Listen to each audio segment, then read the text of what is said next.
Hey folks, Erik here, and we are currently trying to answer some common questions that we get from clients on a daily basis here at our law practice. This one is, how much is my case worth? We get this in every call. It's probably covered in almost every conversation that I have with clients. So maybe if we talk about it on the front end, you'll have a little bit more information and understand why we say some of the things that we say sometimes. So how much is my car accident worth? A couple things that you have to consider. One is, how significant was the wreck? If it's a little fender bender and there's just a little bit of paint changed hands, that's going to affect the value. If you've got a broken leg or a broken arm, or God forbid, traumatic brain injury, that's going to affect the value of the case. Versus if you've got a sprained wrist because you're holding on to the steering wheel, or you hit your hand on the dashboard, or your knees bumped and bruised. Obviously, and y'all know this, that's going to be different than a traumatic brain injury. So that affects the value of your case. Another big issue that drives the value of the case in every single case that we see is how much insurance is available. We don't know,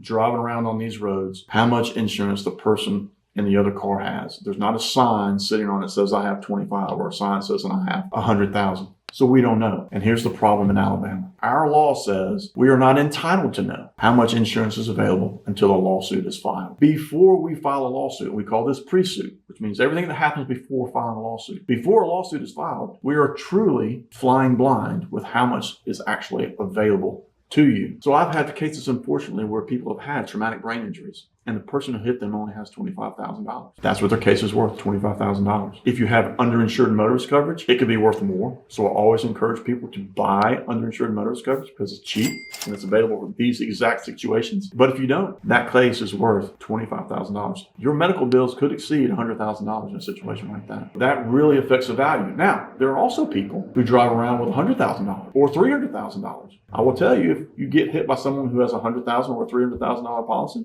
and you have a bruised knee, it's not worth $100,000. It's going to depend on the amount of treatment that you've received, whether the doctor has said this injury is related to this accident, or is it something that you suffered 5 or 6 years ago and now it's just crept back up. It's aggravating you now because of the wreck. That affects the value of the case. There are probably 5 or 6 other things that go into the suit that helps us understand what the value of your case might be, but those are the big ones. The degree of injury, how severe the wreck was, and the amount of insurance that's available, and your medical bills. So if you were severely injured, but you got no treatment, then it's very difficult to prove that you're entitled to a lot of money because you didn't get treated medically for whatever injuries that you're alleged to have suffered. So those are the big ones. Again, there are smaller ones. Lost wages may be one. Pain and suffering. Does it prevent you from doing things that you used to enjoy doing? Those types of things come into play too. But the big ones I just mentioned. So I hope that helps you understand the value of the case. I can't come out right now and say every time you get hit from behind, it's worth $100,000 because it's just not true. I can't tell you that every time you're hit in a T-bone, it's worth $25,000. That's just not true. Those are the things that lawyers use, insurance companies use to evaluate claims,